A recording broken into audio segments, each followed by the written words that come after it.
E aí pessoal, esse é o vídeo 1 do módulo 2, onde a gente vai tratar um pouco então sobre leis nacionais que tratam essas questões ambientais, né? Por que a gente está se preocupando em trabalhar todos esses temas? As coisas que nós discutimos no vídeo 1 sobre impactos, causas, os dados do desperdício, será que a gente tem que se preocupar com essas questões? Hoje em dia, existem leis que tratam desse assunto para a gente ter noção do quão importante estar falando sobre isso, né? As leis nacionais que tratam dos resíduos sólidos. Sim, e vocês já se perguntaram de onde surgiram essas leis? Quem teve a iniciativa para que elas chegassem até aqui?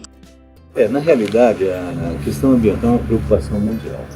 Então nós tivemos as grandes conferências da ONU, né, que trataram dessa questão. Só para você ter uma ideia, a Constituição Federal do Brasil, somente em 1988, é que elevou a questão ambiental a mandamento constitucional. Antes nós não tínhamos isso. Só a partir de 88, e influenciado, logicamente, pelas pressões que vinham, pela necessidade de que os países todos tomassem uma postura diferenciada em relação ao meio ambiente. Bem, gente, a gente viu, o Marino explicou um pouquinho sobre como que essas leis chegaram até aqui no Brasil, né?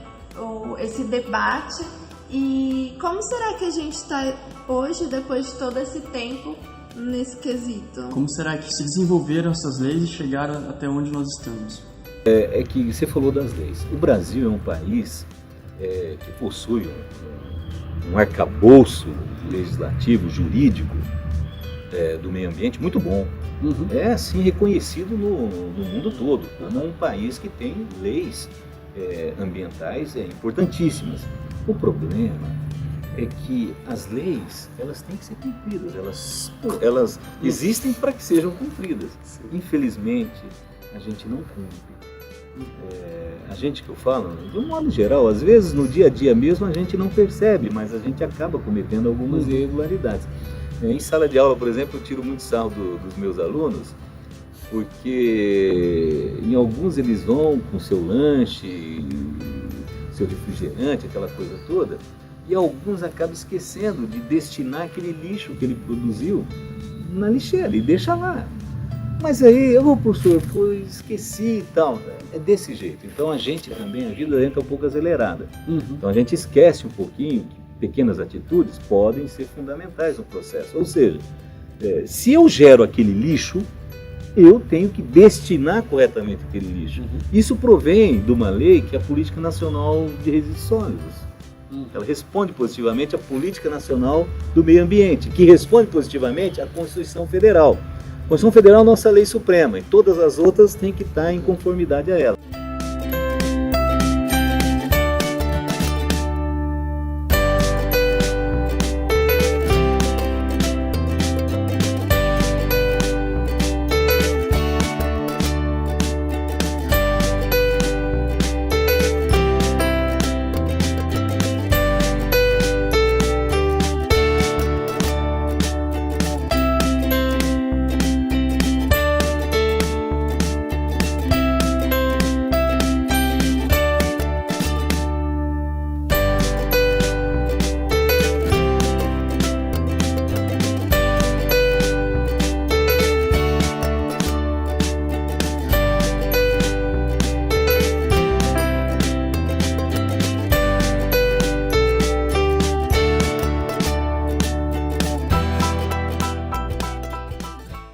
Então pessoal, do vídeo anterior vocês conseguiram lá ver um pouquinho sobre Política Nacional dos Resíduos Sólidos, né?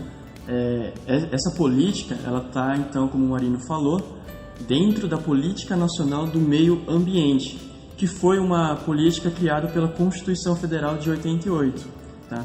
Depois que se desenvolveram todas essas questões ambientais e vários debates, conferências, criou essas duas políticas então que tratam desse assunto.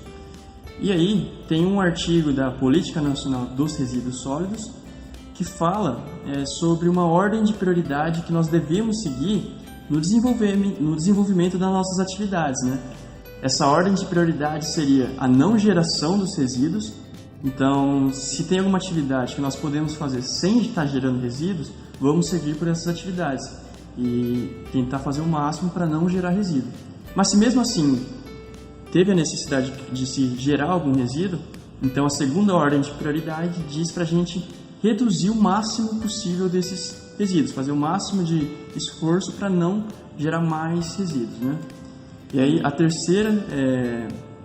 terceira ordem seria a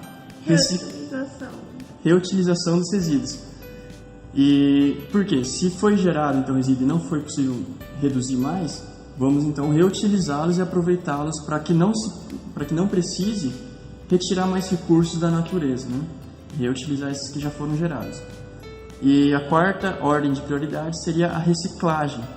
Então, depois de todos esses processos que nós passamos, não tem mais o que fazer, vamos tentar reciclá-los e aproveitá-los de alguma outra forma, né? Trazer esses materiais de novo para a natureza. E a quinta ordem de prioridade, então, é o tratamento adequado dos resíduos que nós geramos.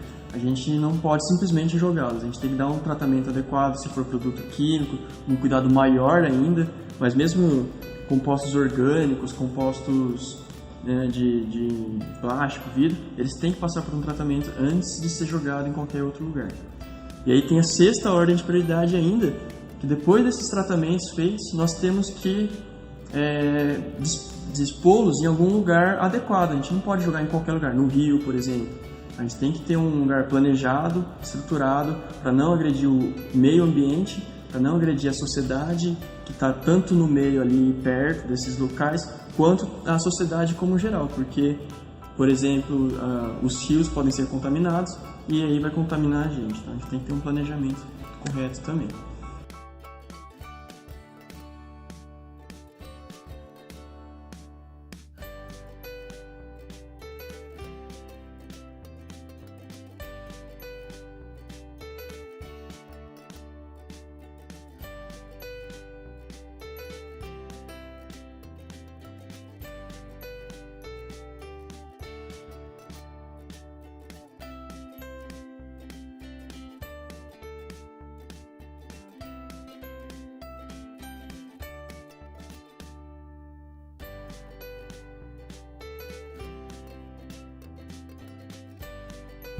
E se eu for ampliar isso aí para crimes ambientais, né?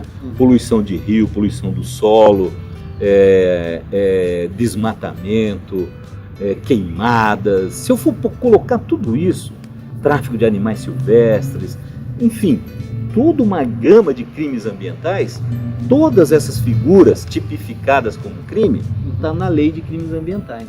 E a lei de crimes ambientais, para você ter uma ideia, ela tem 3 consequências.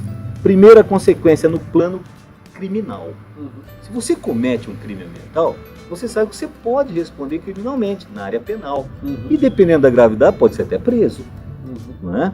Você tem um outro consequência que decorre do crime ambiental, que é a consequência civil.